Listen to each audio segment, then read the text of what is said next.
Ready? All right. Do you have the little pages?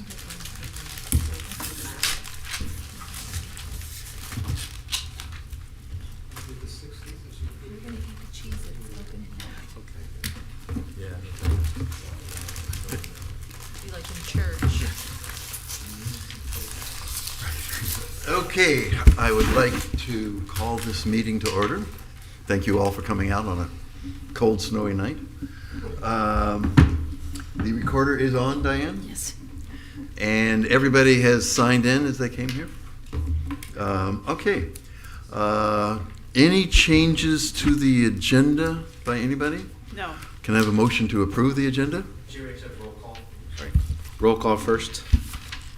John Miller, Here. Chris Cabezas, Here. John Brewer, Here. Kristen Finn, Here. Ivan Heredia, Here. Peter Dwyer, Here. Jim Chard. Here. Now let's do the approval. Mr. Chair, I'd like to move approval of the agenda as written. Second. Call the roll. John Miller, Yes. Chris Cabezas, Yes. John Brewer, Yes. Kristen Finn, Yes. Ivan Heredia, Yes. Peter Dwyer, Yes. Jim Chard. Yes. I understand, Michelle, there are no minutes, so we'll skip over that. Swearing in of the public. So anybody who wants to comment this evening on the quasi-judicial items, kindly come put your hand up and swear. Please raise your right hand. By the authority vested in me, the notary of the state of Florida, do you swear or affirm the testimony you're about to give is the truth, the whole truth, and nothing but the truth?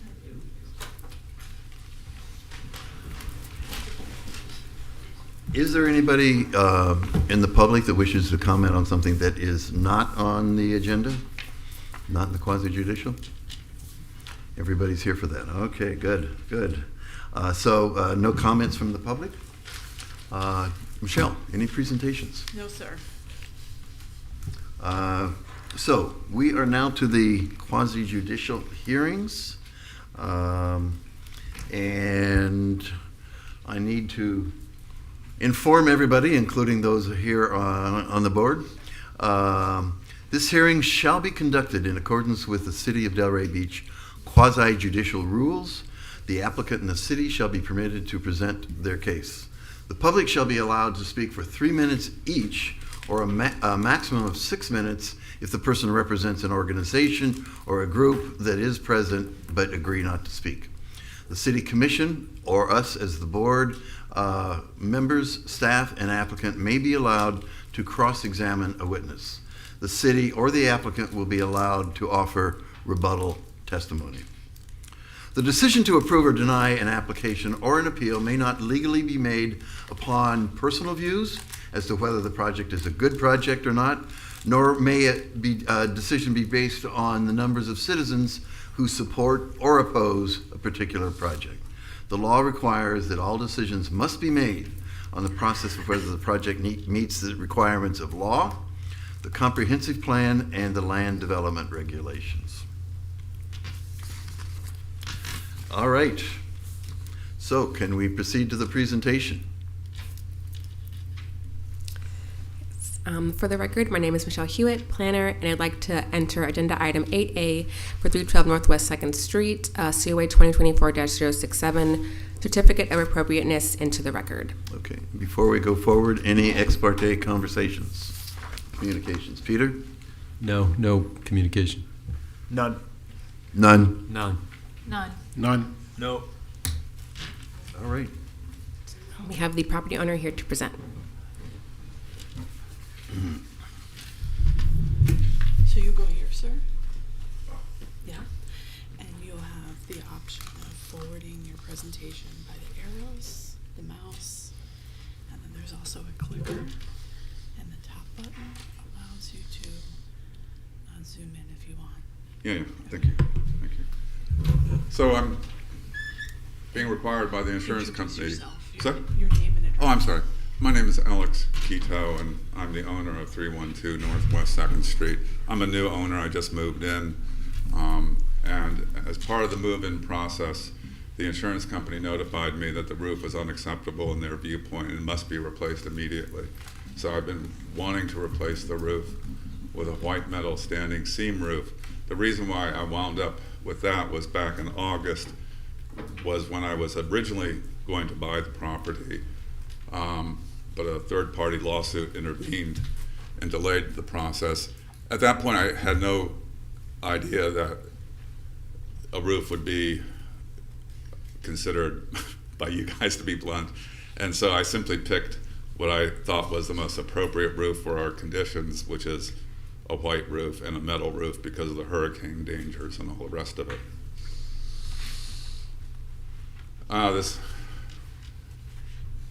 This goes through exactly what I just said. The problem that we have at the moment is that the roof was ordered and cut, so it creates a bit of a problem of what to do with the metal. Since it's my mistake, I would probably have to reimburse my contractor for the metal if they can't use it in another project. Again, this goes over what I just said. Actually, I have been in contact with my insurance company this week. They schedule their inspections of the property to make sure you're in compliance on a national level, and we're trying to work out the situation because the inspection is coming in the next few days and I have the old roof on. They've assured me that since I have forewarned them that the new roof isn't there, that there will be some forbearance, undefined. One aspect of the roof is that it's not visible from the street, as you can see. So the house is already in a blue and white color scheme. That wouldn't change regardless of the color of the roof. The second thing is, as part of the renovation of the property, I'm planting a visual barrier along the entire fence row. This is an example of bamboo. So within a year or two, the roof won't be visible from the street at all. And this is an example of what a standing seam white metal roof is. And I think that's, if anyone has any questions, I am done. Just as a matter of interest, you know, when these situations arise, it's always interesting to know how. Sure. You were aware that you were moving into a historic district, is that correct? Right, but I wasn't aware of the problems with the roof. It just, oversight on my part. So as part of your move-in process, was there any information conveyed to you about what constraints there were? Well, we were, no, there wasn't, the short answer. It was a fairly hectic time, as I say, because we were going to go to settlement and all of a sudden a third-party lawsuit shows up. During the inspection process, which is at the last minute, the insurance company flagged this and, things were pretty chaotic at that point. It took a few months to sort out all the issues, and I made a mistake in, dealing with the roof at that point. But at that time, getting on with the job seemed to be the most pertinent thing since I had a 30-day deadline. From the insurance company. Right, and that includes getting your permit and the work time. You only have a few days to arrange a contractor at that point if you have 30 days to get the project done. Okay. All right, thank you. Staff? Once again, my name is Michelle Hewitt, planner, and this is 312 Northwest 2nd Street. So here we have an aerial of the subject property outlined in red. Some background, the property consists of the east 85 feet of Lot 1 and the east 85 feet of the north 59 feet of Lot 2, Block 35. The property is located within the locally designated West Settlers Historic District and contains a non-contributing one-story structure constructed in 1981. Previously, there was a structure constructed in 1925, but there was a fire that resulted in a demolition of that structure, and the structure was put up in 1981. This existing CBS structure has a stucco exterior with wood siding along the street facing gable, an open-air carport, and an asphalt shingle roof. So here we have the existing survey with the residents there and the boundaries that you can see. And here we have an existing image of the front or north elevation of the structure. This faces Northwest 2nd Street, where you can see how the roof profile currently exists on the structure. Here we have it from the side or east elevation, and then the other side, again, where you can see how the existing roof profile is. And so here we have a screenshot of the proposed white color on the standing seam, which is solar white. And then we have here the Secretary of Interior Standards. We highlighted the section that we looked at to analyze this request, which is the distinctive features, finishes, and construction techniques. So in our analysis, there is discussion about the use of mill finish on typically used in historic districts. However, it's important to note that this is a non-contributing structure and the existing roof profile as it exists currently. The board has approved the use of metal roofs such as standing seam or aluminum shingles in some instances for similar style structures, but such has been considered on a case-by-case basis. Then here we have the visual compatibility standards, so we talk about the relationship of materials, textures, and colors with regard to this request. And then this is an excerpt here where, again, the concern was that the proposed material color as mill white metal roofing is the most appropriate for use within a historic district. Again, given the orientation of the structure and the low impact nature of the white metal roof, there is less concern with the use of such in this instance. However, the board needs to make a determination that the white standing seam aluminum roof is an appropriate roofing material on this structure. And here are the findings that staff used and for the board. And that concludes my presentation.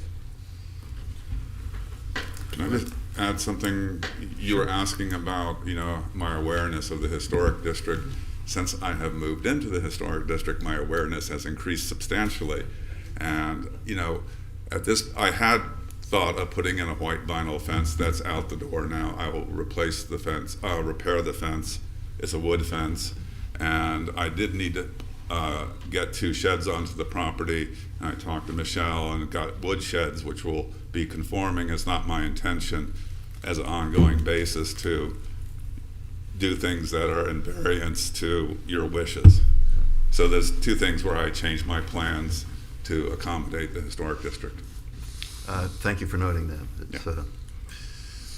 It's always difficult up here when new people come to town and love the neighborhood and don't know how it got to that point. And a lot of it is because of the historic preservation.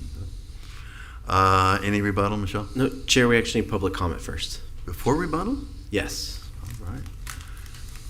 Anybody in the audience, Roger, that has anything to say? No? I don't know if that was recorded. Anybody else? No. All right, rebuttal? None from staff. Could you comment a little bit on what the applicant said in terms of working with you? As in, like, how we kind of got into the conversation. The applicant reached out to us inquiring about the most appropriate way to add a roof to their structure or what kind of materials, and he expressed to us the insurance company, so we let him know about appropriate materials for the structure, what are typically seen within historic districts, and then we discussed possibly that an extension could be given with the inspection if they were notified about an application coming in, and then we kind of got into some kind of smaller details and kind of went over our general regulations, but we know there was a kind of a time frame that we at least wanted to work with to get this going. All right. To the board. Anybody want to go first? I have a question. Is there anything happening to the flat roof area? It's going to be replaced nothing special at this point. But there is going to be a new waterproofing? Oh, yeah. The whole roof will be replaced. That's the requirement of the insurance company. Mm-hmm. That would include the flat roof section. Okay. And staff has no problem with that portion? So, with that portion, we don't have a problem, but I also want to state the reason why we were on the fence about administrative approval on this.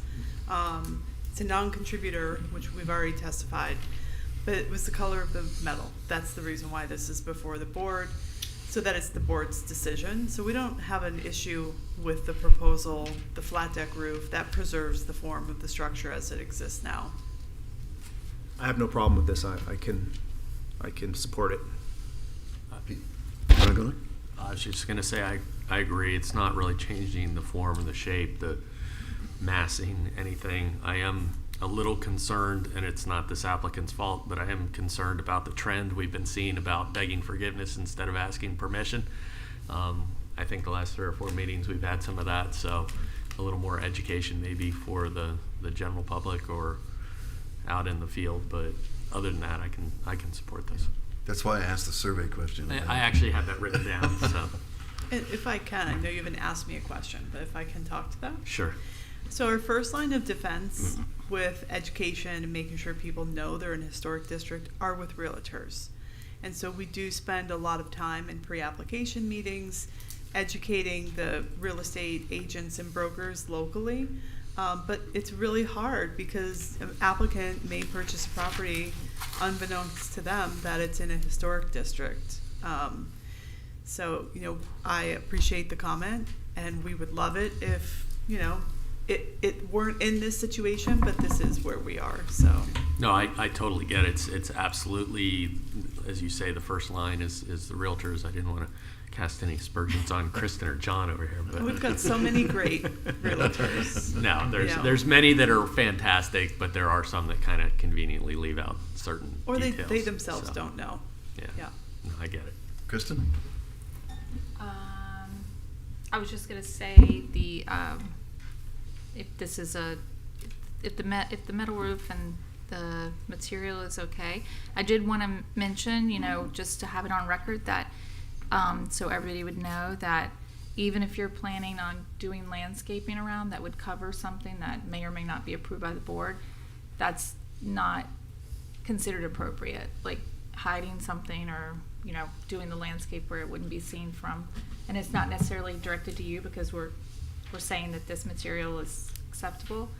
And I am a realtor, so I do try to educate all of my fellow realtors to tell people, because I do live in a historic district myself. And, there's a lot of guidelines, and I discourage people from purchasing in the historic districts if they don't want to go through with all the things that are required, because it can be a headache, but it can be a blessing. So I'm glad that you're speaking with the city now about the fences and the other structures, and we appreciate you saving the structure, even though it's non-contributing. I don't know what's going on with my screen. It keeps It's crashing. cutting off, and yeah, Use this one. I'll just share with Okay. Ivan, go ahead. Hello. So I have a question for staff. You mentioned that there was a fire that destroyed the original structure. Are we compelled to go back to look at what that was, or it's the new structure that's in place? That's a great question. So the structure that was destroyed and demolished, so did not exist, and then a completely new structure and a new style was built in its place. So there's really no going back to looking. What's interesting about West Settlers Historic District is there is a proliferation of vacant land. So of any historic district, this one has the opportunity for new structures to be built. But this one is non-contributing, but really kind of on the cusp. Perhaps with a future resource survey, it might be captured as becoming a historic structure. There's room on the property for additions, and if it becomes a contributor, then, and they add it on, they would qualify for tax exemptions. But to your point, you don't have to look back at a building that no longer exists. What you're looking at is the current building. And again, the white roof, normally we're telling people mill finish. It's a board decision. Should future requests come in and point to this structure, you're making a decision based on LDRs and the comp plan, not whether you like it, or whatever, it's good. It's based on the code. Is this acceptable and appropriate for a non-contributor? Thank you. I don't have anything to add. Okay. Peter? Yes, I have a question. While you're doing this work, will you be bringing the roof system up to current codes with strapping on the trusses? Oh, of course. Okay, perfect opportunity to do that. I'm terrified of hurricanes. Yeah. Okay, great. I support it. I think it is a non-contributing structure, and I think it'll be great to have a nice metal roof on there that'll last 40 or 50 years. Welcome to the Historic District. Thank you. Diane, call the roll. Let's do the motion. We do need a motion. Ivan? Oh, you always put me on the spot. Okay, so let's see. Give me 1 second. Go. Mr. Chairman, I move to approve the Certificate of Appropriateness 2024-067 for the property located at 312 Northwest 2nd Street, West Settlers Historic District, by finding that the request and approval thereof is consistent with the comprehensive plan and meets the criteria set forth in the land development regulations. I'll second that. Now we'll call the roll. John Miller, Yes. Chris Cabezas, Yes. John Brewer, Yes. Kristen Finn, Yes. Ivan Heredia, Yes. Peter Dwyer, Yes. Jim Chard. Yes. Thank you. Thank you.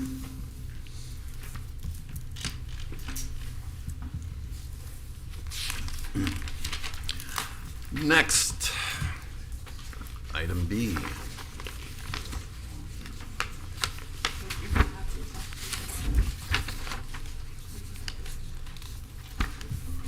Michelle, can you enter into the record? Yes. Okay. I'd like to enter agenda item 8B for 125 Northeast First Avenue, COA 2023-201, Certificate of Appropriateness into the record.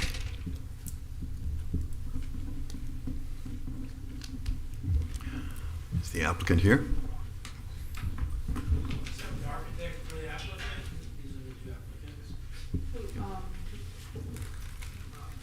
Whoever wants to come and present, come up here. Chair, while they're coming up, can we ask for ex parte? John, ex parte? No. No. None. None. None. None. None. So you can advance using the arrows, the mouse, or even remote. It's your choice. You Okay. can advance the slides and speak Okay, the mouse you just wrote. Just click it. forward. Okay. Actually, the left button is forward, the right button is back. Okay? Okay. Or the arrows. Too many choices. This is forward and back as well. Okay, and this one here is Forward and back. And then that would be a zoom in, like a little flashlight. oh, okay, that might be better. All right. Yes, my name is Robin Didon. I'm the architect with the Pete and Belinda Kessel. Basically, they've purchased a piece of property with 2 existing residences on it in the historic district. And basically what they're looking for is just to make them, repair them, make them habitable and useful. We're going to maintain the same use as the existing was there previously. It's just a matter of making repairs, trying to fix things up as closely as possible to the original condition, and bring the interiors up to snuff, basically. So, I guess. Okay, is that so much for that? Okay. How about that? Okay.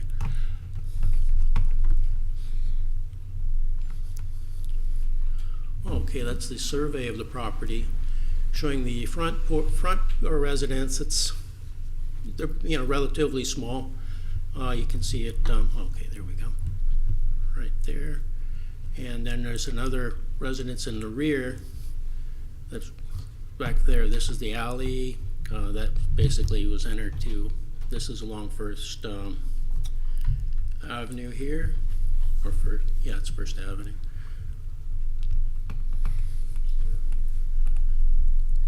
Okay. Basically, we've been working with staff and working with their requirements. These are the existing floor plans on the left, showing in their current state. Most of that's from measurements and such, and what we had from some of the old archives. And then this gets into mostly what we intend on doing with the interiors and such. One change being is there was an existing entry porch in this portion over here, and we are looking, since that's not a frontal area, we are looking to add a small covered porch there to kind of replace that. There's an existing porch here that's not covered. We are just going to fix that up and put some railings on it. The front, we're going to maintain the existing entry porch and go ahead and widen the steps to the width of that porch and then put some railings on it to make it safe.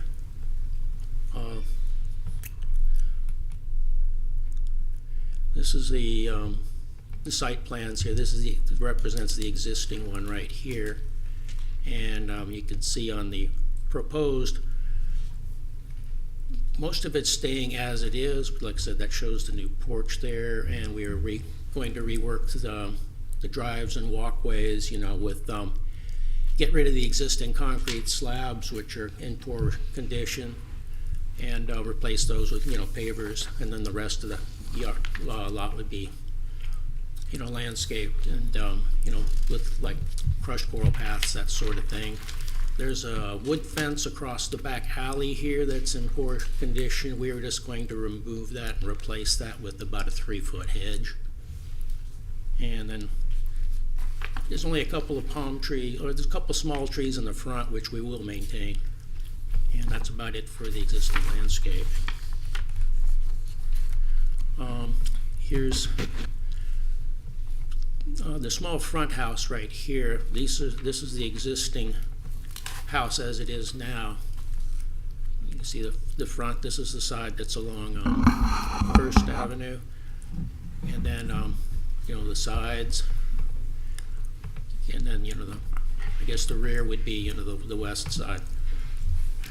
So what we're planning on doing basically is just repairing it, continuing the existing wood lap siding, repair it where we can, that sort of thing, and replace the existing asphalt shingle roof with a new mill finish, tin shingle type thing that's, it's got a basis in the rest of the neighborhood.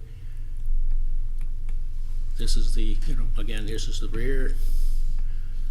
There's some portions where there were some existing modifications by the previous owner where they put in some like lousy siding and some old jalousie windows and such and like that. We wanted to get rid of that and try and bring it back to more of the uniform character that the house had before, with new windows and doors.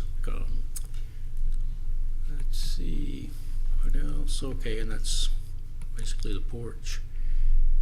And well,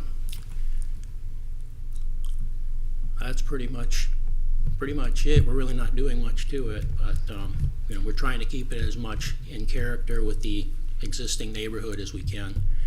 And again, we've been working with staff on this, and their report pretty much explains it better than I can. Okay. To staff.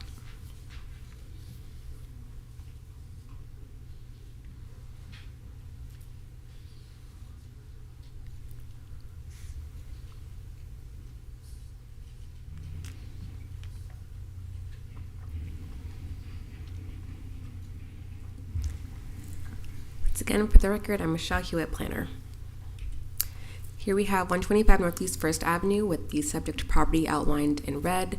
This image was taken prior to some of the removals, but you can see on the aerial here all of the added structures from what was the 2 structures that are currently on the site that were added by the previous property owner without permitting.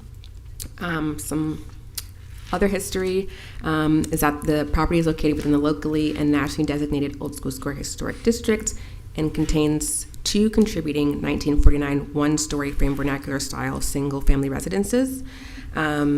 City records indicate that the structure was remodeled and shifted on the site in 1952.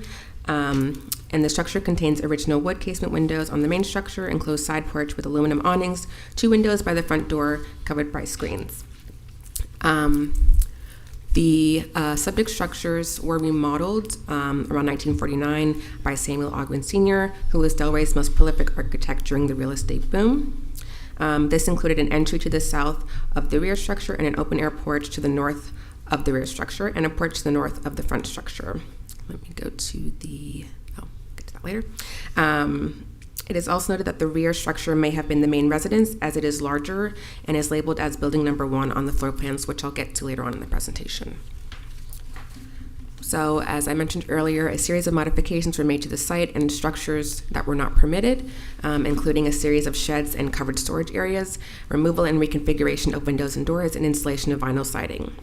The modifications on the site were removed, also without permit, and as a result, code enforcement was issued for the property. Thus, the applicant submitted an application to us for review by the Historic Preservation Board. The subject request today is for the addition of a porch to the rear of the contributing structure, ground level improvements, replacement/reconfiguration of windows and exterior doors, and a new metal shingle roof and mill finish. So here we have an image. This is facing Northeast First Avenue. This is the front structure. This again faces Northeast First Avenue. You can see the existing conditions here. Here we have the front structure in the north. This is a side interior view here. This is the corner with the portions of the side visible and portions of the rear on the left there, and then on the street there is Northeast First. And then here we have the rear side of the front structure. So you can see those existing conditions and some concrete pads that currently exist on the site. And then here we have the rear structure. This is facing west or also Northeast First Avenue, but this is significantly recessed. This is in the back of the property. Here we have the north or side interior of the rear structure. You can see the current conditions of the siding and some of the modifications that were made by the previous owner. We have the rear of the structure to the south. This is where the proposed porch is to be located. And then a full view of the south or interior of the rear structure. And then here in the alley, you can see the full rear of the rear structure.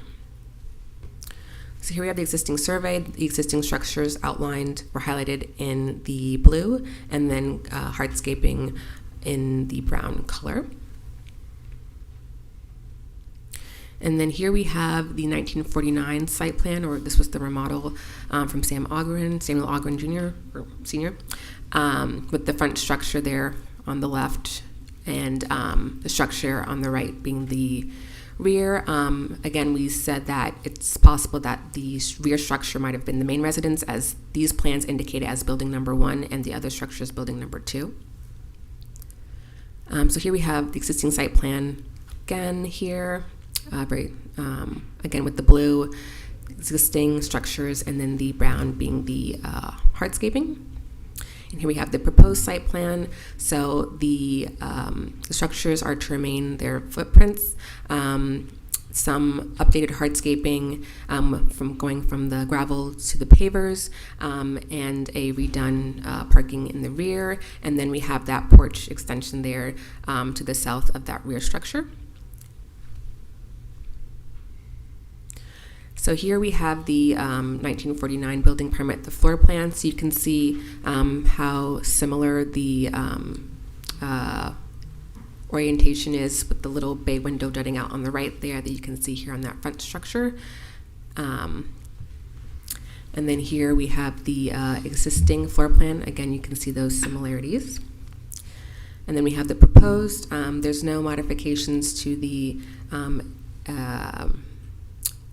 like the building footprint, but we've highlighted some windows that are proposed to be modified and the addition of railings to the side of the porch, and along with the widening of the existing steps, as the steps are currently smaller than the concrete pad for the porch. They're now to match the concrete pad of the porch.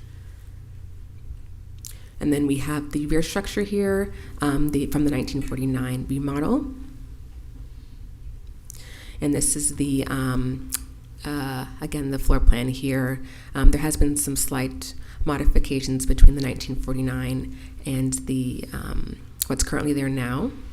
And then here are the proposed floor plan, again with the new elements highlighted or outlined in red, and you can see the porch there to the south. The existing porch is also to have railings added there on the top left corner. So here we have an elevation this is for the front structure closest to Northeast First Avenue. We have the roof highlighted. That's supposed to be the going from asphalt shingle to the mill finish metal shingle, and then that widening of the steps and the new railings. Then we have the front structure here from the side or south side. Again, those porch railings, the new asphalt shingle roof or the mill finish metal shingle roof, and the modifications to any windows there. And then we have again, this is the front structure now from the other side. This is the north, where you can, again, the roofing, the railings. There are some broken vents, so they're going to fix those, and then some modifications or enclosures of existing doors and the windows for fixed or casement windows with white aluminum frames and clear glass. So here we have it's a little hard to see, but if you look on the left, you can see the 1949 front structure. You can see the existing porch and the two windows on the right and the one on the left. So you can kind of see, if I go back, it's kind of retained that same appearance here. And the one on the right is very difficult to see, but there have been some slight modifications on the north side. And then here we have the rear of the front structure. Again, the asphalt shingle or the mill finish roof being proposed, and those are all the modifications on the front structure. And then we have the rear structure here. This is the side or south. So this side here is where the proposed new porch is to be. I'm going to pull back up the floor plan so you can see the original entry was also facing this way. So this is restoring the original entryway that was there when it was constructed. You can also see the railings that we've highlighted, and then a modification to the door, but it's in the same place.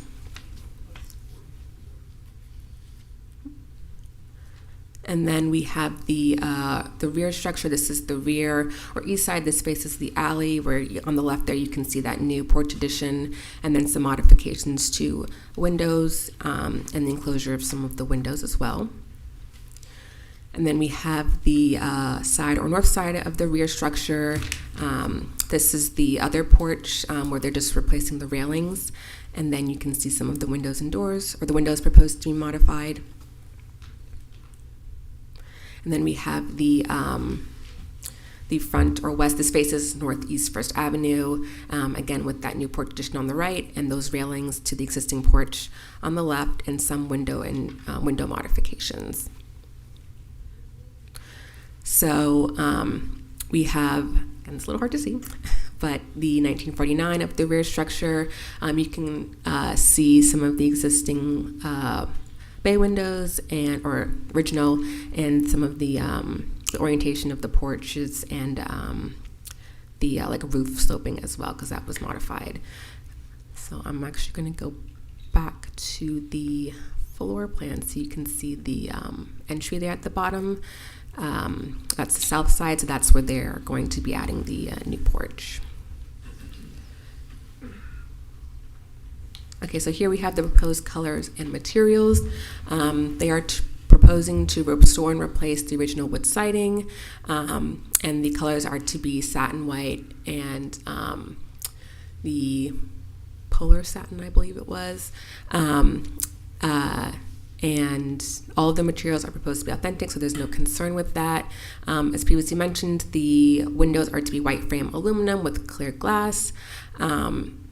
Their proposed steps are to be concrete to match the existing pads that are there and steps. They're to be white picket railings, aluminum railings on both of the existing porches, and then the mill finished metal shingle roofing. And then, as previously mentioned, the gravel is proposed to be replaced with pavers. Here we have an excerpt from our staff report for the Secretary of the Interior Standards. The proposed porch is to be complementary in style with the architecture of the structure. Should the porch be removed, it is not expected to harm or destroy any of the structure's characteristics that qualify it for contributing status. There are concerns with some of the proposed window modifications, specifically on the front structure on the north side, as it's slightly visible. However, the porch improvement, along with the railings, roof change, and driveways, can be considered an appropriate modification to the structure and are not expected to have a negative effect on the historic integrity of Old School Square Historic District. And then here we have an excerpt for the visual compatibility. As previously mentioned, the porch there's no concern with the porch. It will be returning the integrity of the front entry to the structure, as building documentation indicates that the front door faced the interior of the lot.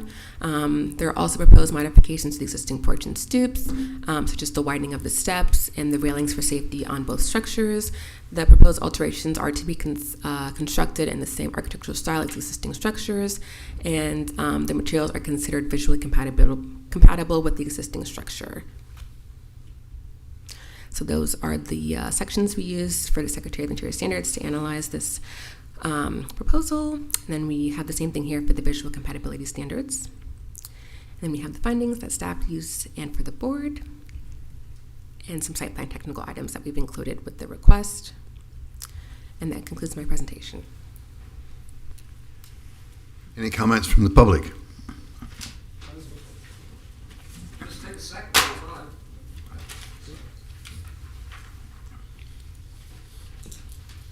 Towards Long 46 North Swinton.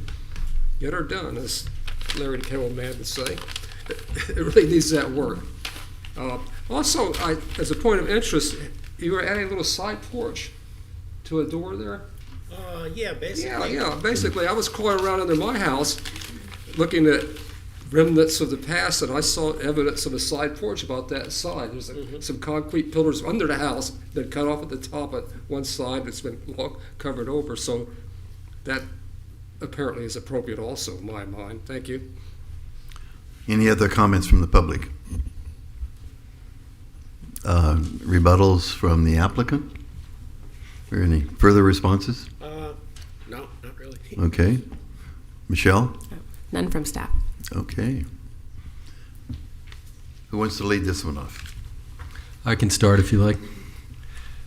Did you bring any roof samples? No. Not that you have to, but just out of curiosity, because this is not a standing seam roof. This is a metal shingle, and just interested to see what that's going to look like. Is it a square edge or is it scalloped? I believe it'd be square edge. Square edge. Okay. I think this is a nice project for the district. Obviously, the structures are in dire need of attention, so I think I'm in full support of it. Looks good. Chris?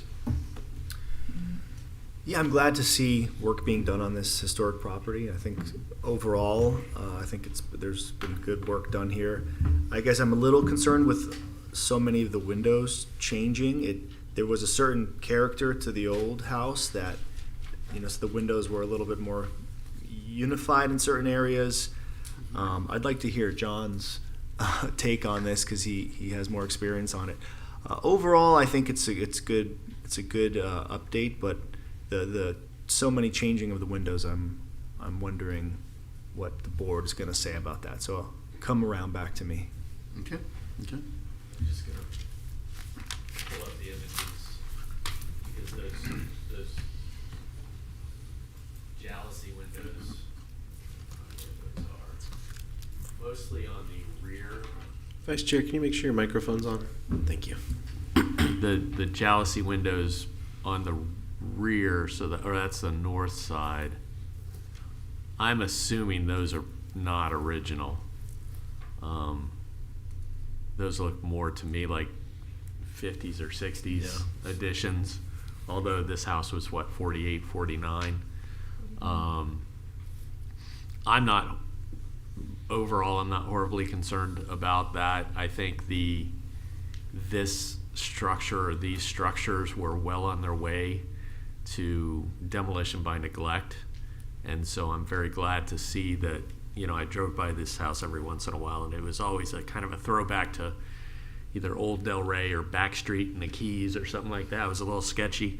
But I'm very happy that the massing, the size, the scale is pretty much going to remain almost exactly the same way, but it's going to be cleaned up and redone and repurposed.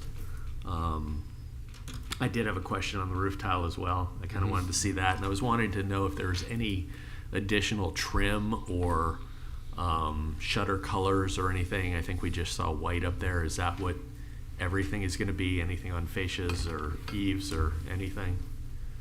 Just gonna go with white. White. Okay.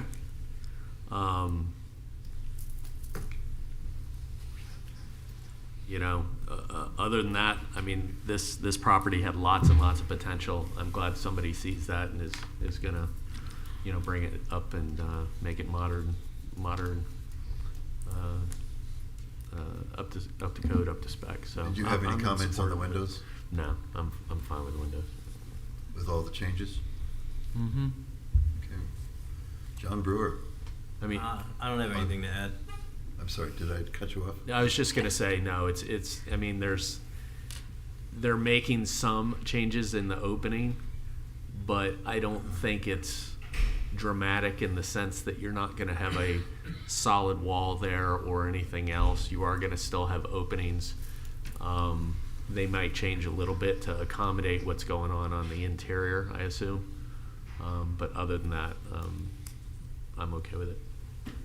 I had some questions about the code, like when code enforcement was called in, like what was code, like are you guys new owners, or have you owned it for a while, or? Yeah, we're new owners. They haven't been sworn in. Yes. Oh, were you sworn in to speak? I was. Yeah. Well, Did you? did I swear in? I can now. Yeah, you're Yeah. probably. Yeah, I don't. Yeah. Your name? Pete Kessel, my white Belinda, you want to come up? Did you do the swearing in though with the No. right hand? He So didn't say that. could you We please do swear it them in, now. Diane? Yeah. Please raise your right hand. By the authority vested in me, the notary of the state of Florida, do you swear or affirm the testimony you're about to give is the truth, the whole truth, and nothing but the truth? I do, yeah. So the previous owner, I don't know if you went by there before, but he was a hoarder. And the deal was after we closed, we said that you could take all the time you want to move out. So he slowly, he had that big metal shed. I don't know if anybody's been by that property before over the years, but, it was crazy. He wasn't even living inside. He was living in trailers and stuff.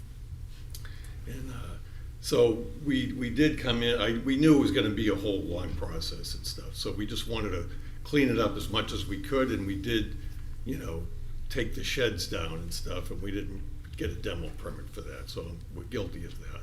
No, I just kind of wanted to know where you guys came in the story, because it wasn't very clear if you just bought it or whatever. So I just kind of wanted the We've had it backstory. since May. We bought it in May. Okay. Right. Okay. Yeah, so we've been working, these guys have been great stuff, and we've been, working close with them, and Robin's been busy, and we just, we finally We're got to slowly this getting point. to it. Yeah, so we're anxious to, fix this up and everything. Great. And then are you? To code enforcement, if I could talk about that. Yes. Which, we've had a great working relationship with the applicant and have been on site. But that was the first time we knew something was happening and that ownership had changed hands. Was code enforcement had noticed that there was work happening on the property. And so they did outreach to the owners, and then we met and explained, you need to go through the process. And fortunately, they've owned a historic home before, so that was helpful to their knowledge, not in Delray, but in another municipality, and had West gone. Palm. We have one in West Palm and actually in Lake Worth too, both historic. Boston too. And we have one in Boston. And you've gone through the process Yeah, we similar have. to this, so that was helpful. I don't think they realized to take the structures that were we don't think they were done with permit. I don't think they thought to get a demolition permit. Yeah, I would have so, probably thought, yeah. this is trash, we're just cleaning it up, sort of, you know, We just probably. wanted to see the just- two little cottages without everything else around it. I mean, Right. there's a lot of A lot of aluminum debris, it looked scrap. like, yeah. So. And then my one question, for the gravel, I didn't really understand for the pavered areas, so a lot of the pavered areas are gonna be taken up or covered, or? Well, they have some existing, like, concrete slabs, like Right. particularly towards the rear. That's a big concrete slab back there in poor condition. They got some, like, scattered ones in the middle of the property. Right. And I believe that's gravel in the front there, isn't it? Yeah. so- Yeah, okay, yeah, basically, those areas that they have highlighted are what we're gonna be doing with pavers, and the rest would just be, maybe there's some walkways throughout the site, with some crushed coral or something like that, that go through the landscape. So you can park from the rear and from the front? Yes. Is that what we're seeing? And you guys are okay with the parking in the front, Michelle? So one of the items that's attached as a site plan technical item is that they will have to go through the review with the city engineer, which we've discussed, and their understanding. Typically for COAs, for single-family residential, unless there's some, major increase in impervious area happening on the site, then we're doing a full engineering review. But in this case, it's going to go through at the time of permitting. So we've done a cursory review of this at my level, and we have no issue with the materials, the layout of the driveway, but they will have to get final review and approval from the city engineer before their permit's issued. Okay, those were my questions. So, my only question is the siding, so you're gonna have to repair and replace some siding. It's wood siding?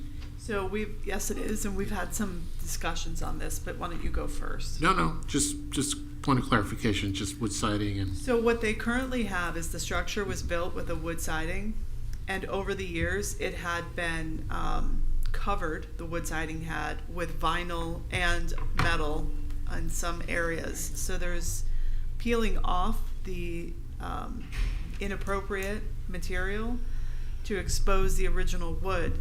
And when we were on site, we discussed, you gotta be really careful. You can't just strip the whole structure of its wood siding. You have to save what you can in place, repair, and, do some replacement. You can't just do a whole thing, otherwise we need to see it again.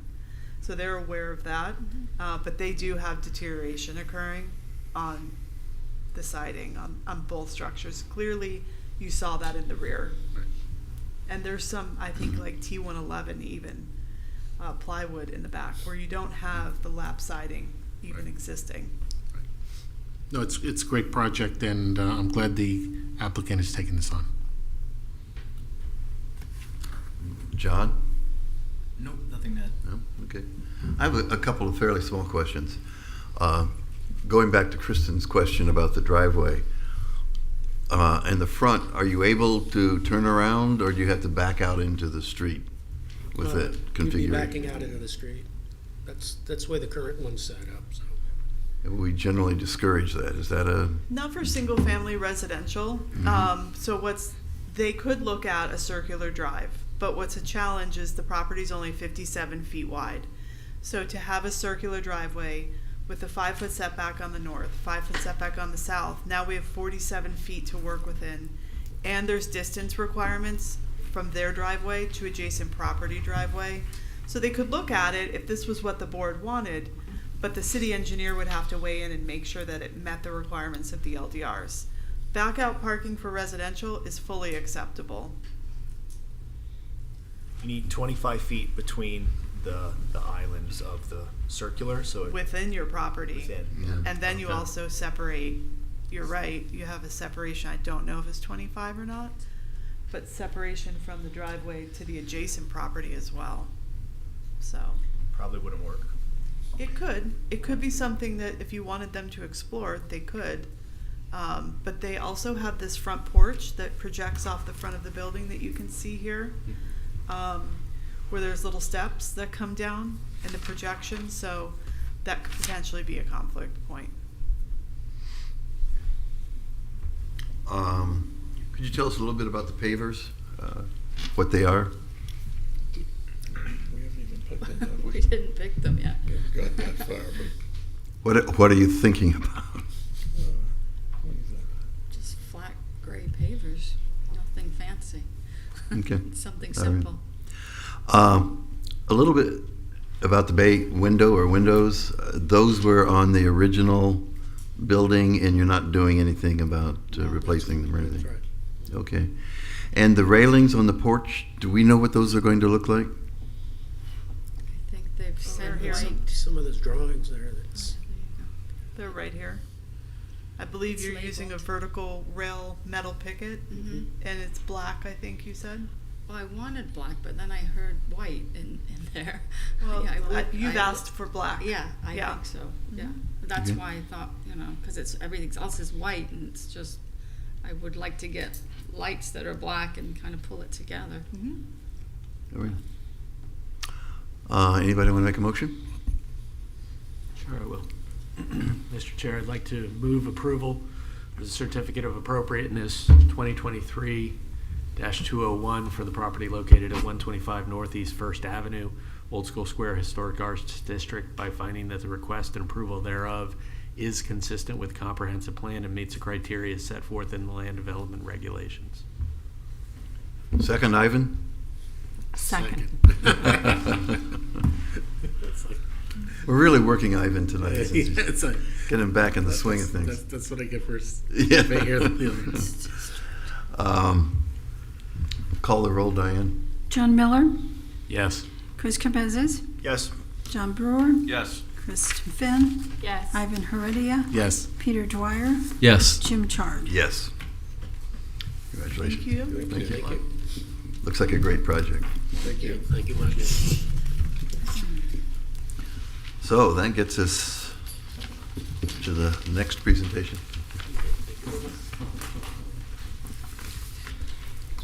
The record. My name is Michelle Hewitt, and I'd like to read into the record Agenda Item 8C for 53 Palm Square, COA 2024-054, Certificate of Appropriateness and Variance into the record. Any conversations, ex parte conversations? Ivan? John? No. Kristen? Thanks. No, okay. No. No? None. None. None. All right. Can you give us your name and begin your presentation? I'm Adrian Grandison, project manager for Ames International Architecture here at 203 Dixie Boulevard. And today we're here seeking approval for a certificate of appropriateness and a variance for 53 Palm Square. Just to start off, our first slide, that's the front of the home. That's pretty much going to remain as it is, except for the shutters. We are replacing them with more updated shutters, which you'll see further on the slides, and the front door. Same material, just a different style. Let's move to the next slide. Okay, our improvement is focused on three main areas. The first red to the south, that's where we're seeking variance for. It's 17 square feet, and it's actually an extension of an existing closet that's along that end. So we're going to extend a little to the west. And the second red shaded area is an external closet that we're going to turn into a storage area for the pool, which is a future improvement. And the last, which is in orange, that's the major addition or expansion of the existing dining, and that would become the new kitchen. And just to point out, the footprint is already existing. It's an existing slab that's there. We're just enclosing the area to internalizing the space, so to speak. Let me move to the next slide. Right there, you see in green, that's an existing awning, which we are replacing the fabric. Structure remains the same. And as you can see, a more graphic look of how the additions are going to be done at the rear and on the south side.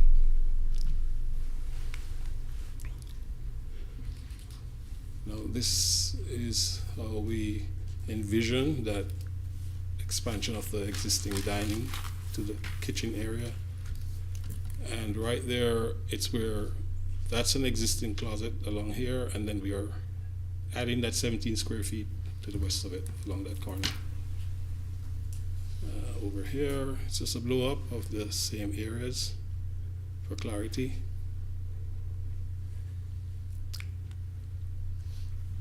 These are the elevations here at the rear. That's where the extension and expansion of the kitchen is going to be. So it's being enclosed with new windows. And as far as that elevation is concerned, that's the only change, really.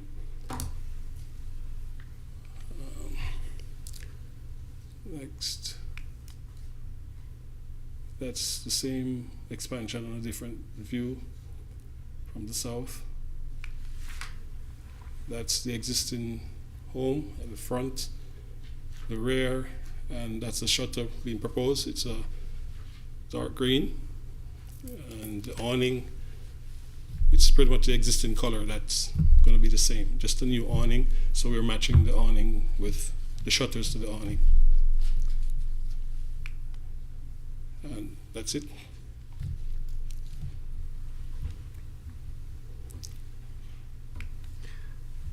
I have one question before we move on. So it looks like the new pool is almost abutting the new addition. How much space is in there? And doesn't it have to be a certain amount of space? I'm sure you've calculated that out. Yes, structurally, it's an independent footing. So it's proud of the existing plinth or concrete slab that's there. So it's about 6 or 8 inches structurally. 6 or 8 inches from the new wall is where the pool begins. Yeah, right. Okay. So.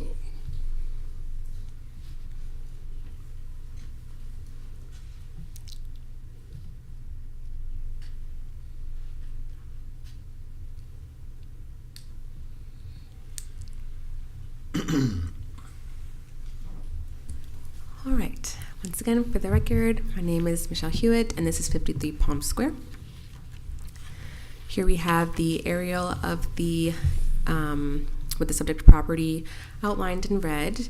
Some brief history about the project or properties that it contains a 1942 one-story minimal traditional style structure that is classified as contributing within the district.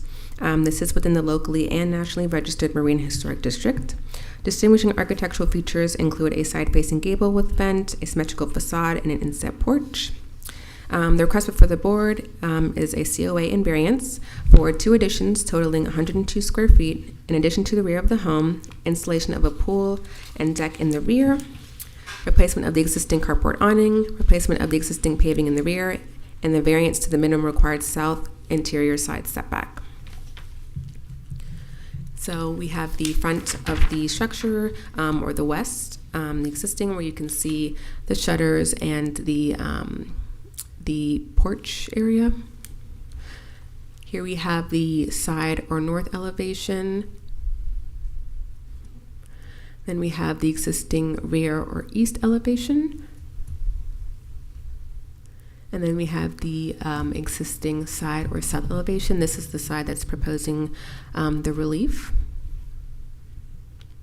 So here we have the existing survey with the existing structure outlined or highlighted in blue. You can see that the main residence plus a little portion there at the bottom, that's the existing laundry room.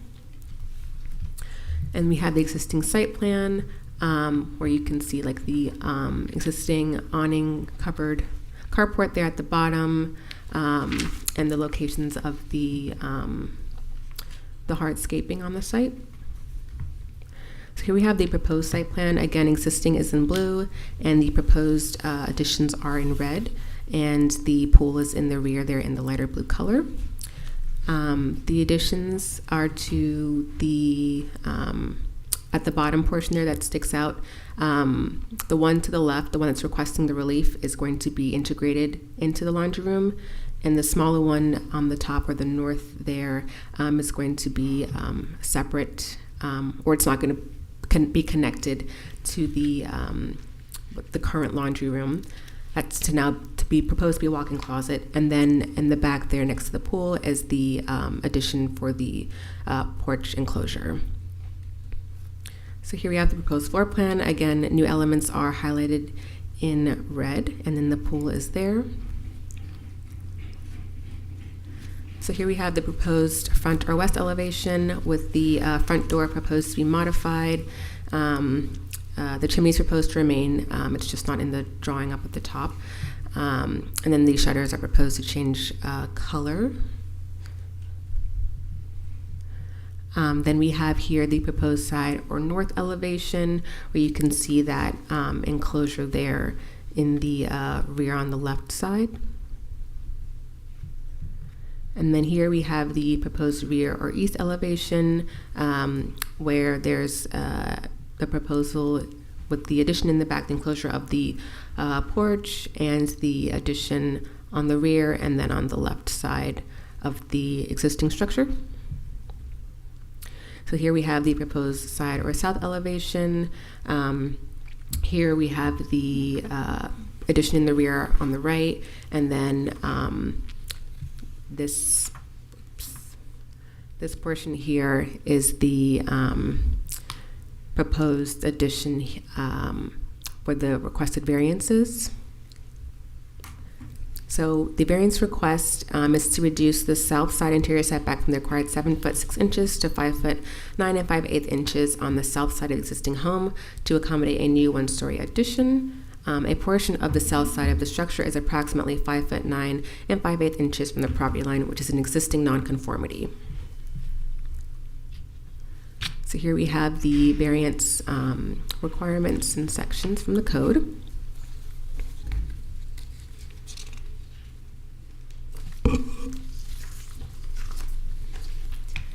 And the findings that were used to analyze the variance request.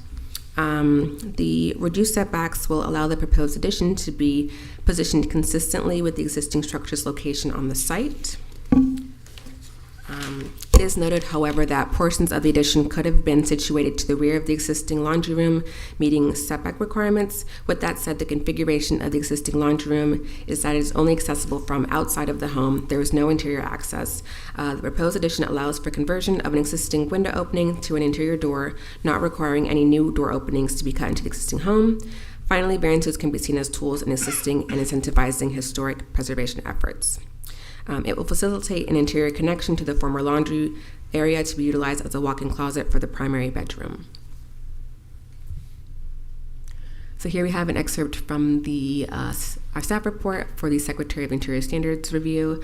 Overall, the additions have been designed to be compatible with the original style of the home. All additions are either to the rear or recessed significantly from the front facade of the structure. Then here we have an excerpt from the visual compatibility section.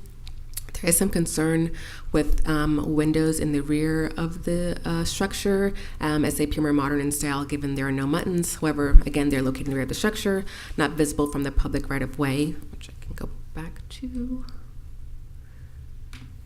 So here, where you can see the longer doors for the patio existing to those shorter rectangular square windows there.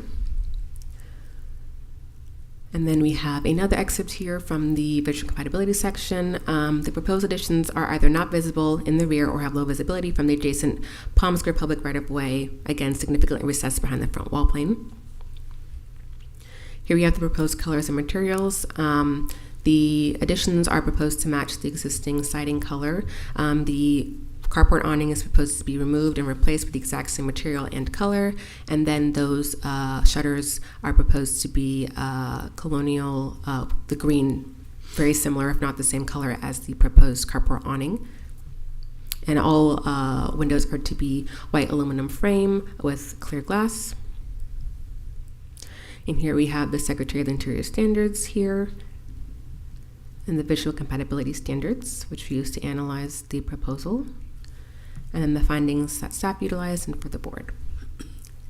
And then here we have some site plan technical items that we need that will need to be addressed prior to during the certification process. And that concludes my presentation. Thank you, Michelle. Any comments from the public? Not seeing any. Any rebuttal from the applicant of staff presentation? Not at this moment. Staff rebuttal or questions? None from staff. Okay. Let's bring it to the board. I'll get started. So, two areas of concern, and John, I think you're right. I think that it says new pool by others, and I'm a little concerned that, I think the pool is ambitious. I'm not a pool designer, but I know that, the water pressure against the house is going to want that wall to pull out, and I'm not so sure that the distance between the pool and the existing footings is going to work. And also the other way, the distance between the pool and the existing 2.5 foot utilities, I think there's a distance you got to clear. I'm sure there's overhead lines there. So, the question for staff is, are we approving the structure with the pool or without the pool? It says pool by others. How does that work? Or are we just looking at the house? So we have the pool included as it was indicated on the site plans. The pool would have to meet any sort of building requirements, for the building code requirements. So this goes through permitting and there's an issue, would have to be updated just based off of that. This, again, is preliminary, essentially, so any sort of issues that arise during the permitting process will have to be addressed. And we have administrative authority over pools when they're not, visible, or we don't have it if we don't have any issues. So the pool as it's proposed, if it was the only thing. Michelle, is your mic on? It is. Oh, it is. Okay, sorry. So I gotta get much closer. If the pool was the only thing on the application, we wouldn't even bring it to the board. We would just ensure that it met the requirements of the code, and as it's proposed, it does. Okay. If there's any issues at the time of permit, they'll have to respond to those issues. But building has not done a TAC review on this. It's just not necessary at this point. So, and no setback issue. There's no setback issue with it. They meet the requirements of the code for the pool. How about the walkway going down next to the pool? Does there need to be a railing there? So when they go through the permitting process for the pool, they will have to meet fence requirements. So they have to enclose the property, whether that's at the sides of the house or back further by the pool. They also either have to have a child fence or a child alarm on the pool. The doors for the houses have to have alarms on them too. So there's all of this Florida Building Code requirement that kicks in when they go through their permitting. And the decking is, it's part of the proposal, has to be set back 5 feet from the property line for drainage. So they're fully aware of the requirements that they have to apply. The focus that we've been looking at is the additions. Yeah, in terms of the additions, I think they're modest. I think it's appropriate. This is why we give variances. So you take an existing historic structure and make some small accommodations that, ensure its viability into the future. So this is 100% why we do variances. And I'm fine with that. I just had the technical question on the pool. It looked a little odd to me. Yeah. So if they can't do it, I'm sure somebody's going to tell them. I've lost track. John, have you made any comments? No, just one question for education. That the part down where it says non-conforming and that they're adding on, the non-conforming, does that mean it wasn't permitted or was it an additional add-on that doesn't conform to code? The existing structure as the current code exists does not meet the setbacks. However, when it was constructed, I'm not sure entirely what the setbacks were. Maybe it was meeting it back then, but as it is now, it's non-conforming. So any new additions, let's say you were to add on in the rear, it would have to conform with the existing setback requirements, and that's why the variance is requested, because it's new construction and it would have to comply with the current code. Okay, I think I understand. Thank you. And I think too, we searched, Michelle did a thorough research on this to see when was this laundry room put on. And we can't document when it was done, so it's possible that it was done by permit, we just can't find that permit. Or it's possible it was original. We have no idea. Okay, yep. Awesome. Mhm. Thank you. Anything else? Kristen? Okay. Chris? No comments. Peter? I'm in full support of it. I think you're right to raise the constructability issues on the pool. It's going to be a challenge. Might even have to have sheet piling near the house to dig the pool, but great project. Did you make all your comments? Good. Okay. I had a question about the windows on the add-on. There's one image, if you could go back. Yes, that one.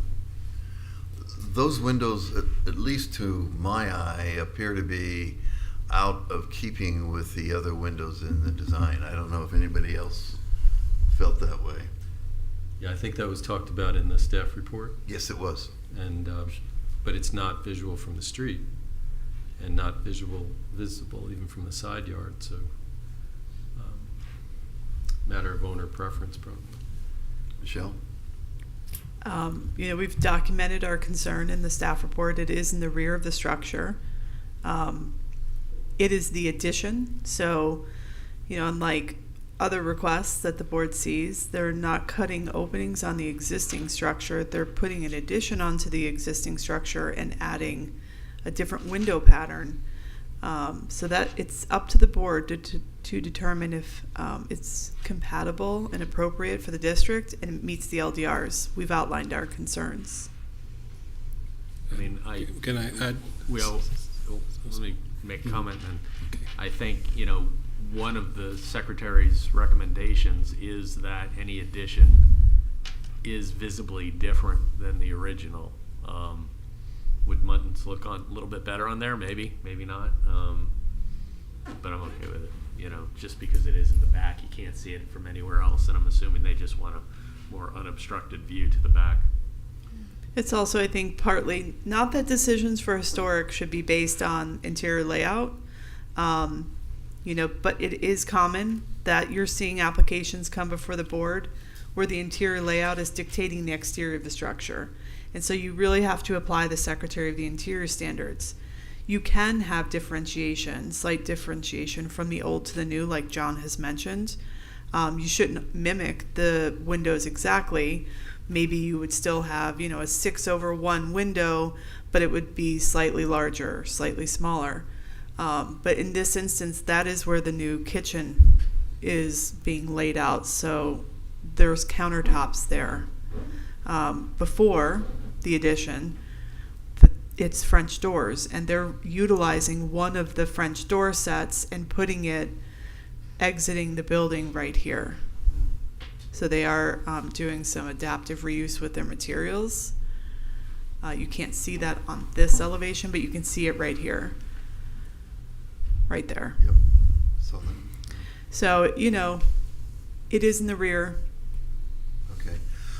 Chris, did you have any thoughts about that? You usually pick up on those details. Yeah, I'm okay with it. It's in the back of the house. Does anybody? It's Kristen's turn to make a motion. I think. No, I was going to say it's clear glass, right? Yes. Yes. And so what Julian doesn't know is there's been a series of board meetings that have occurred prior to this one. Thank you. The Florida Building Code has energy calculation minimum requirements for new construction, but historic structures are exempted from that. So there should not be the use of green colored glass or gray tint glass. The glass should be clear. And I think that's what Ms. Finn is alluding to. Yeah, and again, Yes. I think this is a really modest modification. I understand it completely. I'm okay with the windows being in the rear. I do think it sets it apart because you are supposed to, in addition, it is supposed to look a little different. So Yeah, I think it's a great project. Sir, did you have a point you wanted to make also? Oh, well, actually, just going to add something to the conversation that I had with the client with regards to the window. Either way, she likes it with the colonial look. She was just thinking, what if I could just look straight out and feel like I'm outside? So it's, if it's an issue, we can All make right. it colonial. Thank you. It's fine. Yeah. Kristen, do you want to make a motion? Yeah, I'll make the motion if I can see this far. Here, Hold on. Mr. Chair, I'd like to approve the certificate of appropriateness in variance 2024-054 for the property located at 53 Palm Square, Marina Historic District, by finding that the request and approval thereof is consistent with the comprehensive plan and meets the criteria set forth in the land development regulations. Second. I'll second that. Call the roll. John Miller, Yes. Chris Campezas, Yes. John Brewer, Yes. Kristen Finn, Yes. Ivan Heredia, yes. Peter Dwyer, Yes. Jim Chard. Yes. Thank you. Thank you. Yeah.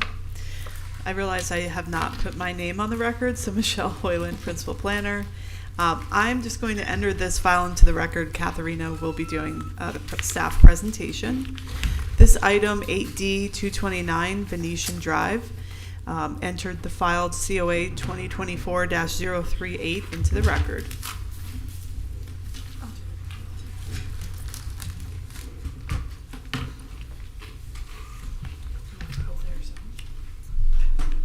Chair, while they're getting the applicant's presentation up, can we do ex parte? Yes. Starting with John. None. None.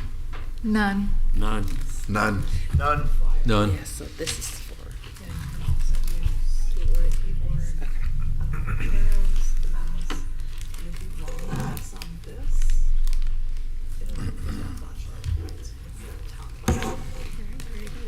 Hi, good evening. Rebecca Zissel from Sax Kaplan. And Hillary McLean from Roy & Posey Architects. So I'm going to give a brief introduction and then turn it over to Hillary to go over some of the details of the project, and then I'll come back and talk a little about the variance. So this is 229 Venetian Drive.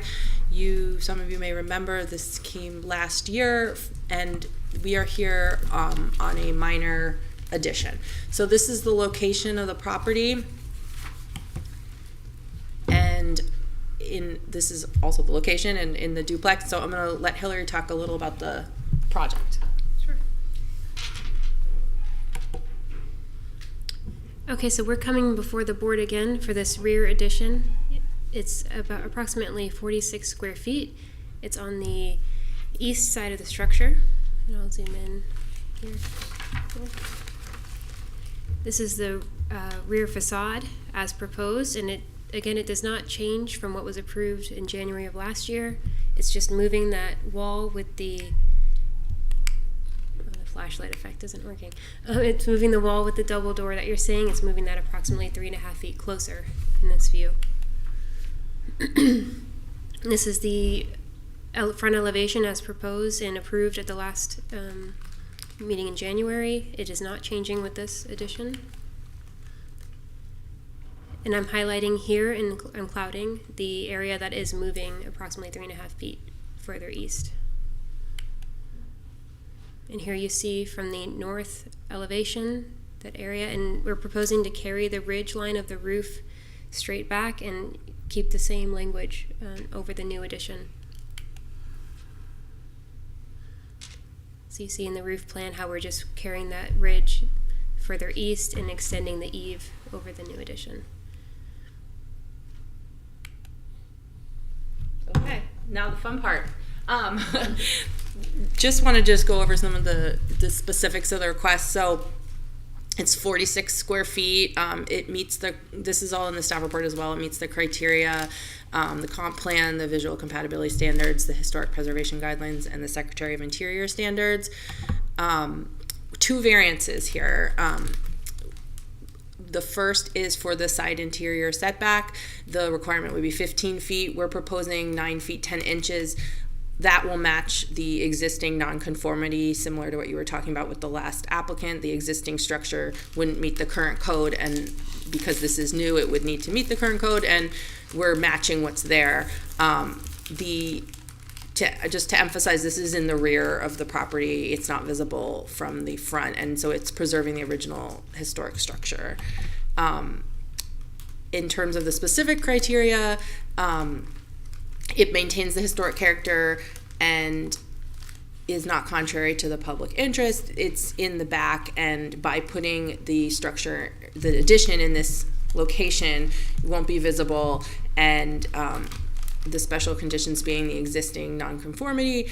And in this case, in terms of the third point, with literal or interpretation altering the historic character, you do have, if you wanted to put this in the full 15-foot setback, it would not really be possible without impacting the historic view.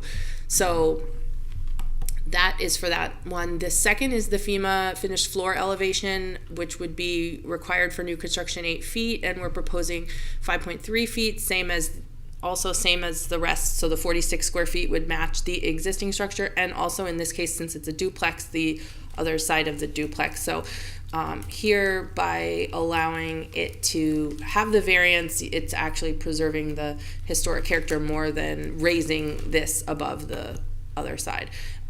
This also meets the technical criteria, the same ones from the previous, similar variance, and that's it. And we're both here if you have any questions. Thank you. Katerina? Thank you. Okay, for the record, I'm Katharina Palavoda. Let me go ahead and put up our presentation.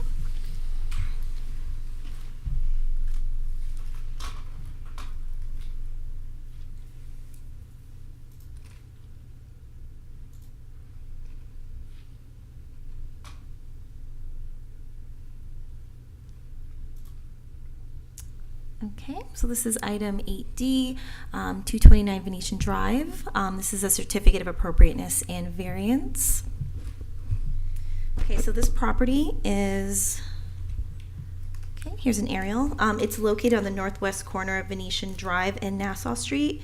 It contains a 1949 duplex structure constructed in the minimal masonry architectural style.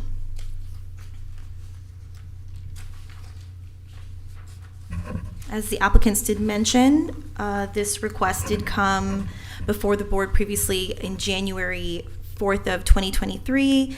Specifically, it was a certificate of appropriate request that included exterior modifications to the existing contributing structure, which specifically included installation of a new open air front porch with trellis, the replacement of windows to impact resistance, and removal of the garage door for conversion of additional living space, along with the installation of a pool, fountain, and some hardscape modifications. A specific request is for a 46 square foot addition to the rear of the previously approved garage area. So here I can show you some visuals. This is the northwest elevation. This is the front. This is the side. This is the area on the northeast section of the house. So you can see here, this is where the proposed addition is going. Some interior views overlooking the backyard. And okay, so this is the existing survey. So here we can see the existing structure, the proposed site plan. You can see the very minor addition in the rear. This is the demo plan. They will be removing the wall in the rear of this garage area that was converted in order to accommodate the addition. The proposed floor plan with the existing, so you can see, I think you mentioned it was an additional 3 foot, maybe 3.5 foot for the addition to be in the rear of the structure. Okay, so this is existing front. You can see there are no changes proposed. As I previously mentioned, this did come before the board last year, so they have no additional changes from what was previously approved. Here we can see the rear east elevation, and then the minor addition where you can see the doors have changed. Okay, here's the side north elevation. Again, we can see how minor the addition is, 46 square foot. And then from the south, we can see the area, so it would not be visible from the public right away, but we can see this is a duplex structure, and so it wouldn't be visible from Nassau, but here we can see how minor the addition is in the rear. These are the proposed building materials. These do not differ from what was originally approved. So roof line, roof material, and all the colors that were previously approved in the January COA will also be in addition to this. Okay, here's the front rendering. Nothing has changed from the original approval. Here we can see the rear east, and this is the area with the proposed addition. These are the Secretary of the Interior standards. Everything in yellow that's highlighted applies to this request. So the very first variance request is for the reduction of the side interior setback on the north side to meet what's currently existing on the existing structure. So their required setback is 15 feet, and they're just looking to match what's existing on the historic structure, the 9 foot 10 inches. The second variance, as previously mentioned, was for the FEMA height. So because this is a historic structure, historic structures, according to the FEMA standards, do have an exemption, and they are not required to raise their FEMA or their finished floor elevations. They can if they do feel a concern, but because this is a historic structure, they are not required to. They do have to request this variance, so that's why they're here before the board. But essentially, they want to leave the historic structure as is and have the addition accommodate that same finished floor elevation. So here we can see they have the 5.3 foot finished floor height. This is the existing structure, and they're essentially just wanting to keep it the same, just to add that 46 square foot addition. Okay. There were no concerns with regards to the Secretary of the Interiors. This is a very minor addition. There are no concerns with massing or scale, secondary and subordinate issues. This is a very appropriate addition. So it's not meant to, harm the historic integrity of the building. It doesn't interrupt anything with the front facade. So their staff had no concerns. These are the visual compatibility standards. So everything highlighted here applies to this request. Like I previously mentioned, height-wise, they are meeting the height of what's existing on the historic structure. This cannot be... you are not able to see this addition from the public right away, so there are no concerns with, massing or height. This is a very relatively small and appropriate addition. Okay, so these are additional board actions for variance findings for the Historic Preservation Board. Some more findings. And then additional findings for the Certificate of Appropriateness itself. These are site plan technical items. So the applicants before, if this were to be approved, these have to be met in order for us to certify the plans. Okay, that concludes my presentation. Thank you. From the remaining public, is there anybody who has any comments? All right. Any rebuttals from the applicant? No.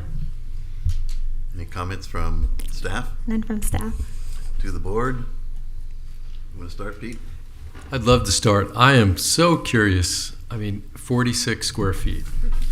I'm a contractor, and if somebody called me up and said, hey, I got this great addition I'd like you to do, I'd say, well, how big is it? I don't even know how to price this thing. 46 square feet.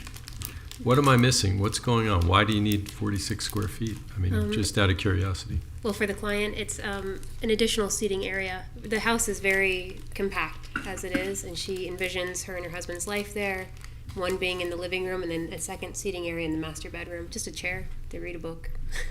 So It's an bit of expensive space. chair. I mean, I'm flabbergasted. I don't have any issues with it, but it's just, why not ask for more? I mean, this is a lot of work to go through this whole process. Well, and this is the second time going through it, so yes, Yeah. it was a very important item to the client. So I support it, but I'm just curious. It's so small. Chris? She probably wanted to keep the windows that are on this area to keep the light coming, because that's where they Okay. sort of cut it. They could have pushed it more, but they would cut. We So brought create it right some to the rhythm window in line. in the space. Okay. Makes sense. Yeah, it's a very minor addition. I'm in support of it, and the variances. Could you put up the north elevation real quick again? I just had a question on that, and I'm assuming this was something we approved last time. But it looked like also, all right, there you go. So the windows are gone. Was that approved previously? Yes, that Okay. was part of the original, And the then previous approval. You see how the whole roof has to be pushed a little further to the east there. So that roof addition is new as well, or was that planned to be an additional overhang already and you're just closing in the extra space? So you see up at the top, the peak, it's narrow on the top and then it's wider on the bottom.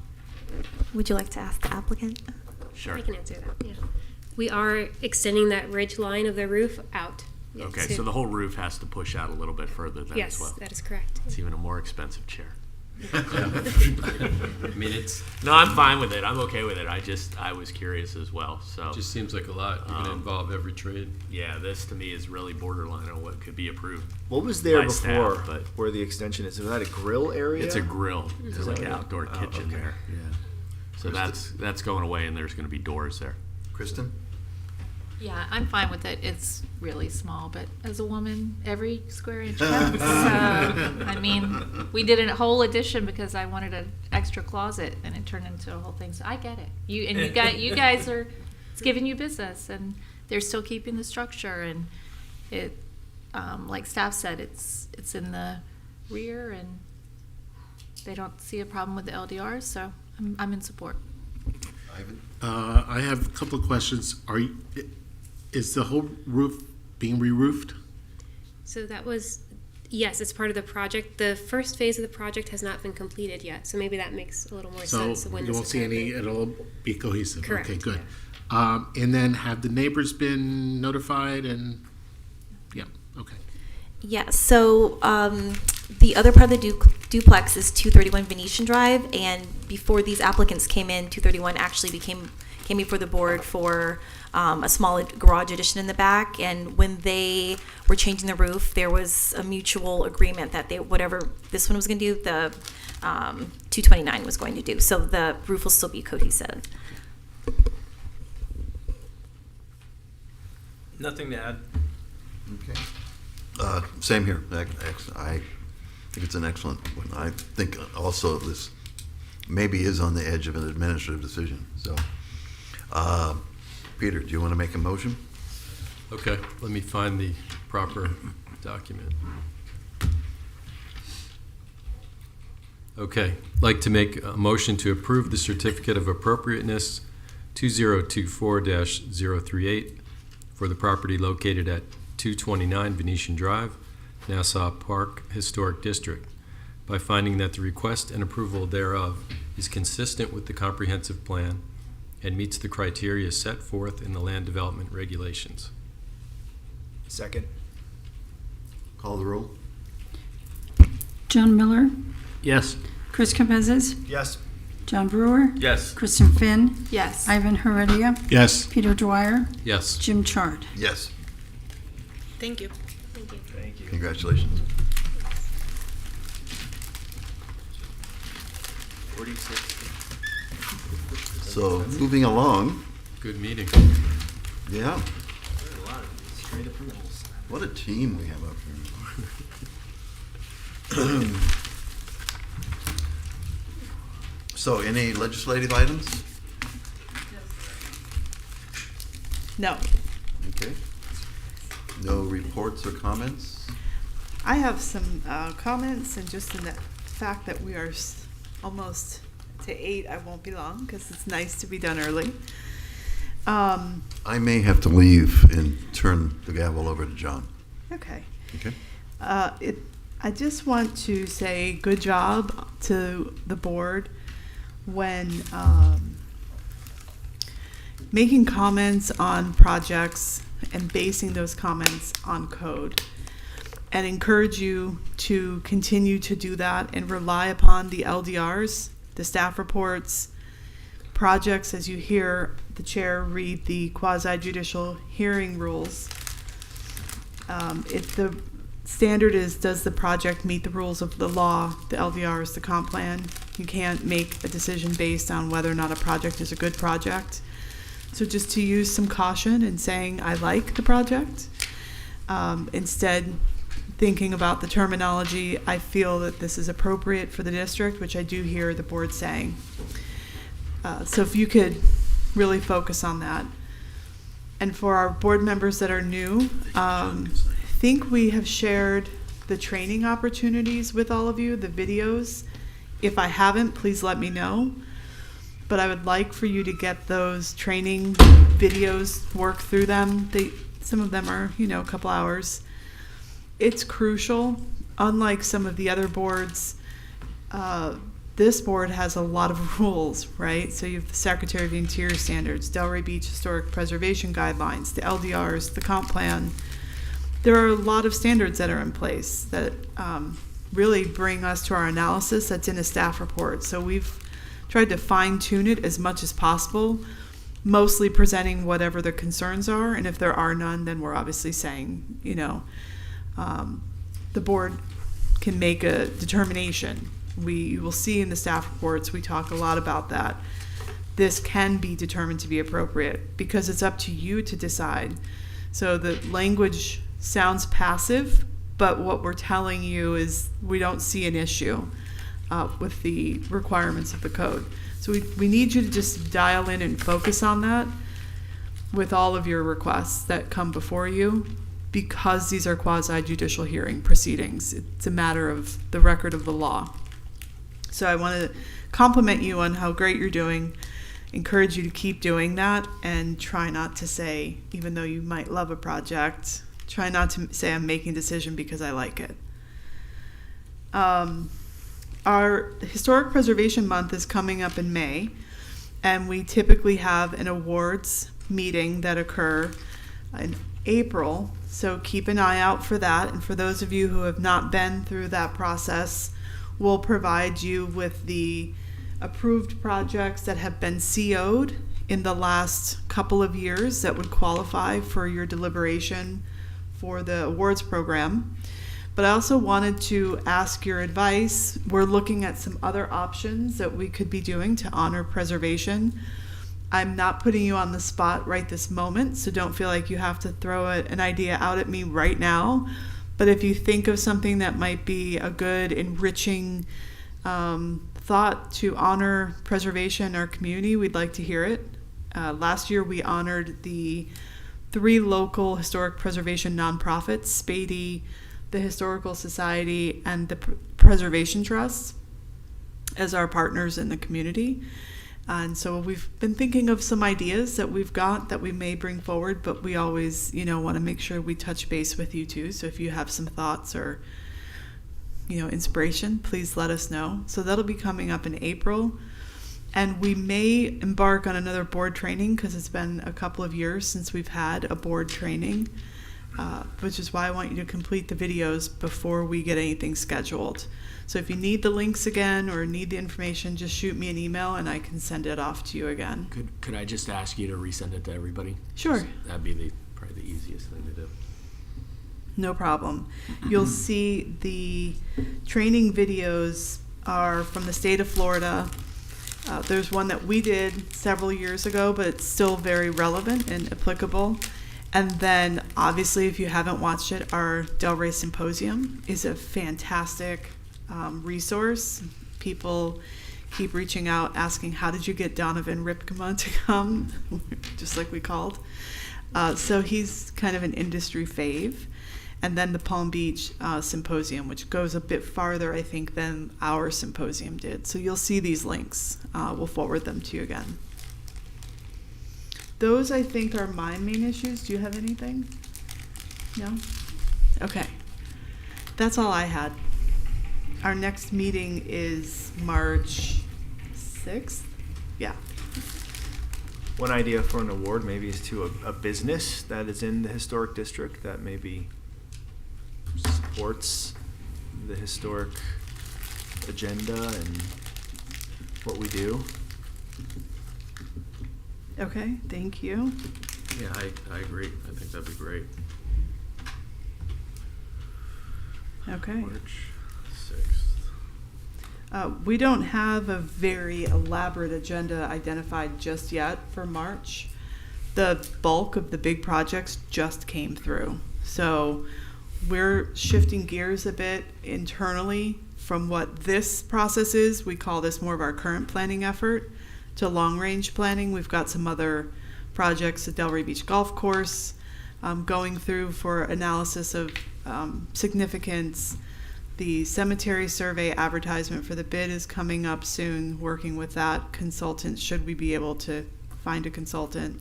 So those long-range projects are now going to kind of jump in place of our daily schedule. So if and when the cemetery survey gets done, is that going to be searchable? That people can then go online and say, okay, where's my relative, or yes, where's this person or that person? So not at the immediate onset of the completion of data. Mm-hmm. The intent of that project is to gather the data, come up with a recommendation. Does the cemetery qualify for local national designation? Should there be a recommendation for any kind of wayfinding or cultural signage program? But the data set will be there that we can then envision asking for another grant from the state to then take the data and implement it into our GIS that we had built a few years ago. So eventually, yes, but not immediately. Okay.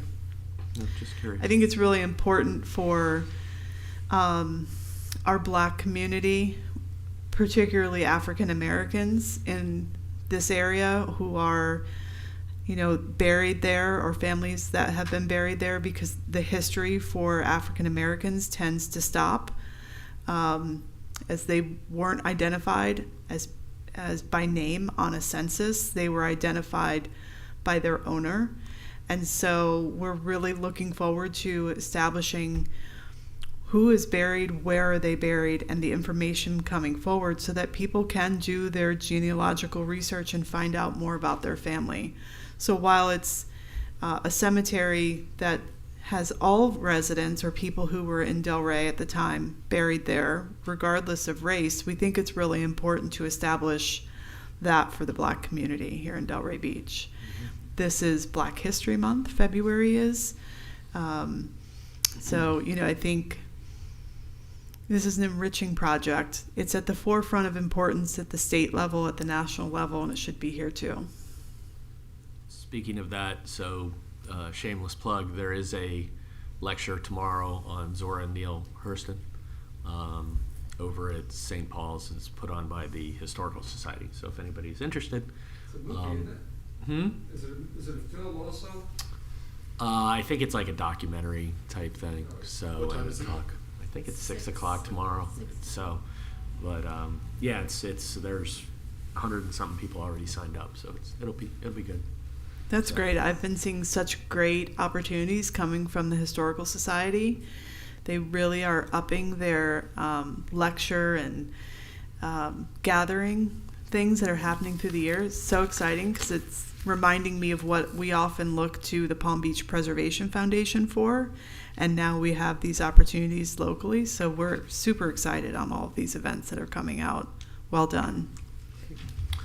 All right. Before we also have another event we're having at the Historical Society, because we won't meet. We'll have passed our next meeting. So on February 23rd, we're having an exhibit opening for 50s and 60s on the campus, and it's $20 for non-members and free for members. So it's going to be a great new exhibit. It'll be there we'll probably have it up for months, but the grand opening, so everybody can dress in 50s or 60s. And we're also still selling legacy bricks there. So if anybody wants to buy a brick to have your family or company logo or anything memorialized on our campus, they'll be for sale that night too. And So- just to clarify, that's not the city or this board, that's the Historical Preservation Board. Historical Society. Great, But I thank just you. want to let everybody know. Thank you. All right. Anybody have anything else? No. Meeting adjourned. Thank you, everybody. That's awesome. Three meetings in 22 days. I feel like we should have. Hardest working board in Delray.